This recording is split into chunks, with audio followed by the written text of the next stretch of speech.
estaba recapitulando cuando ha venido el maravilloso corte el digo, el apartado 3 de la política agraria comunitaria. Os estaba comentando que la clave es la definición de la política agraria comunitaria, es decir, que viene de los años 50, pero que en España se aplica desde el año 86, cuando entramos en la Unión Europea. Los 4 objetivos fundamentales: mantener el suministro de alimentos y evitar la dependencia exterior. Por otro lado, conservar nuestro medio ambiente, conseguir un sector primario que sea competitivo con respecto a otros países y conseguir también que la población rural pues mantenga unos niveles de vida dignos. Y luego, para conseguir esos objetivos, se llevan a cabo unas medidas, sobre todo subvenciones, ayudas, cuotas, medidas de carácter proteccionista como aranceles y fundamentalmente también medidas que se hacen para conseguir también, pues como os comentaba, mantener la estabilidad de precios, es decir, limitar la producción para conseguir que no bajen mucho los precios. La consecuencia de todo eso: España es un país muy beneficiado, pero la incertidumbre que existe, como en todo ahora mismo en la vida de los españoles, pero también en el terreno de la agricultura, con el tema de las ayudas de la PAC, de las cuales nos hemos beneficiado pues en las últimas décadas. Y a partir de ahí, una vez hemos visto la introducción del tema, los condicionantes físicos y humanos que condicionan las actividades agrarias, los usos y funciones del espacio, o los usos y aprovechamientos del espacio agrario, y cómo se aplica la política de la Unión Europea, la política agraria comunitaria. Con toda esa realidad, pues habría que ver los cambios que se han dado en los últimos años. Fundamentalmente, los nuevos usos y funciones del espacio rural, que sería el punto 4, y luego el último punto, que sería los diferentes paisajes agrarios, o el paisaje agrario. Es decir, qué tipos de paisajes existen en cada una de las zonas de España, según las características que tengan en cada lugar, de suelo, de clima, de tipo de hábitat, de tipo de explotación. Pero primero nos vamos a centrar en el apartado 4, que serían los nuevos usos y funciones que tiene el espacio rural. Hay que tener en cuenta que España tradicionalmente ha sido un país agrario, es decir, en el que la mayor parte de la población, incluso el 70, 80, 90%, si hablamos hace 120 años, ¿vale? Si nos metiéramos en una máquina del tiempo y nos fuéramos 100 años atrás, pues veríamos como la mayor parte de los españoles se dedicaban a actividades agrarias, bien fuera agricultura, bien fuera explotación forestal, bien fuera pesca, bien fuera ganadería. ¿Qué pasa? Todo eso ha ido cambiando en las últimas décadas y va cambiando más rápidamente, especialmente en los últimos años. Y eso se puede apreciar en varios aspectos. ¿En qué cosas se ve que ha cambiado la importancia y han cambiado los usos del espacio agrario o de los espacios agrarios en España? Pues primero, cada vez se dedica menos gente a las actividades del espacio agrario. Cada vez tenemos menos agricultores, menos ganaderos. Punto suspensivo. Nos encontramos sobre todo con que de la población activa total, el 100% de la población activa, que son los que trabajan o bien buscan trabajo de forma activa, pues solo aproximadamente un 5%, menos del 5% incluso, se dedican a actividades relacionadas con el sector primario. Eso sí, no es lo mismo si estamos en Madrid, donde hay más COVID, ¿vale? En este caso, ¿no?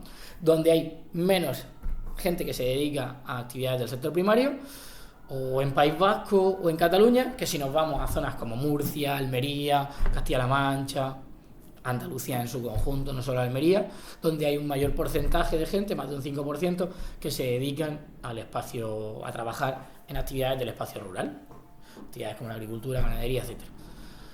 Por otro lado, si se dedica menos gente, también hay cada vez menos parte de todo lo que los bienes y servicios que produce nuestro país, el Producto Interior Bruto, que vaya castañazo se va a pegar con todo lo que nos está pasando estos días.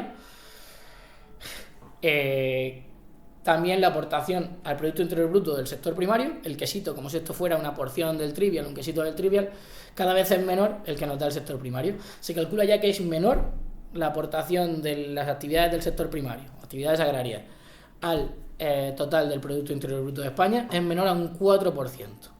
Y eso sí, tienen mayor valor añadido las actividades ganaderas que las actividades agrícolas. O sea que la ganadería gana peso frente a la agricultura. Otra cosa que nos encontramos es que no solo es que ha caído la gente que trabaja, no solo es que ha caído la aportación al PIB de las actividades agrarias, sino que también encima, pues lo que ha caído también es la población que se dedica a trabajar en actividades del campo, pero también, la población rural, es decir, la cantidad de gente que vive en el campo. Eso lo vimos que se produjo sobre todo por la mecanización y la industrialización, sobre todo a partir de los años 60, y especialmente la consecuencia de eso, el éxodo rural, que al final es lo que ha traído como consecuencia que actualmente del 100% de los 47.100.000 personas que estamos viviendo a día de hoy aproximadamente en España, pues un 80% vive en el espacio urbano y tan solo ya menos de un 20% vive en el campo, vive en el espacio rural. Eso sí, se ha intentado conseguir más productividad y para ello, pues sobre todo desde principios del siglo XX, han aumentado los campos que se dedican al regadío, es decir, los campos que son regados con riegos artificiales más allá del agua que reciben de forma natural a través de las precipitaciones. Os indico incluso datos que hablan de que en 70 años se duplicaron las hectáreas de regadío, con más embalses, más consumo de agua. Y eso básicamente ha producido cambios también, porque sabéis que nuestro país no es que precisamente sea un país con excesivas precipitaciones, en su mayor parte, salvo las zonas del norte y algunas zonas montañosas. Eso ha hecho que se desarrollen nuevos sistemas de regadío que tratan de reducir el consumo de agua, como el riego por goteo, el riego por aspersión, los cultivos hidropónicos, que ya os dije que no es una botella de agua montada encima de un pony, ¿vale?, sino que son cultivos que se basan solo en agua. Esto es interesante porque normalmente, claro, las clases no veo la cara que pone mi chica cuando las hago y ahora mismo lo estoy viendo y cuando he dicho eso lo de hidropónicos y tal, se ha pegado ahí un disparo en la boca. Ha muerto. Y no víctima precisamente del coronavirus. Y todos estos cambios han tenido como consecuencia también el desarrollo de nuevos usos del espacio agrario, de los espacios agrarios. Hablamos de que si antes se dedicaban sobre todo a agricultura, ganadería, explotación forestal o actividades relacionadas con la caza, pues ahora esos espacios agrarios que no consiguen esa rentabilidad a través de esas actividades tradicionales se dedican a otro tipo de uso, como por ejemplo residenciales, turísticos, recreativos y de ocio o también usos industriales. ¿Por qué? Porque a través de ellos se les saca más tajada, se les saca más partido, podemos decir que son más rentables económicamente. Así, por ejemplo, nos encontramos con que los usos residenciales, o bien en las áreas cercanas a las ciudades periurbanas o directamente en las áreas rurales, nos encontramos gente que tiene su segunda, tercera residencia, ¿vale?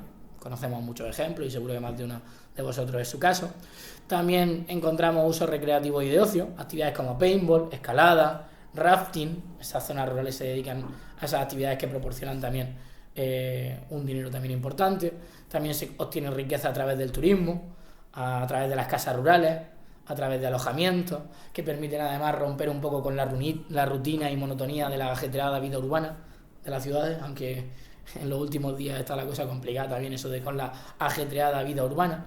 Y luego también los usos industriales, que es poner las fábricas cerca de las materias primas, donde consigue reducir costes de transporte y también consigue reducir muchas veces los costes a la hora de la obtención de la materia prima y a la hora de conseguir los trabajadores.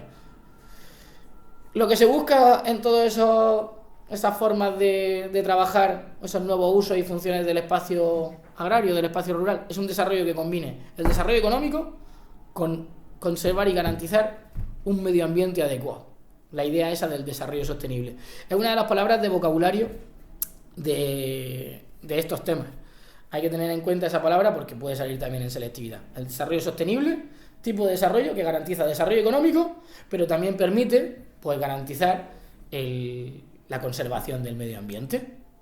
Por lo tanto, dentro del punto 4 estarían ver fundamentalmente los nuevos usos y funciones que ha tenido el espacio rural, esos 4 tipos de usos del final: turísticos, industriales, residenciales y recreativos o de ocio, esa idea de desarrollo sostenible y sobre todo darle esos datos que muestran cómo el campo español, que tradicionalmente era fundamental en la economía española, ha ido perdiendo importancia por la caída de la población activa que se dedica al campo, también de la población rural, muy importante por el éxodo rural. También hay que tener en cuenta que mucha de la gente que antes trabajaba en el campo y vivía en el campo ya no tiene que vivir en el campo para trabajar en el campo, gracias al desarrollo de la motorización, de los coches, motos, etc.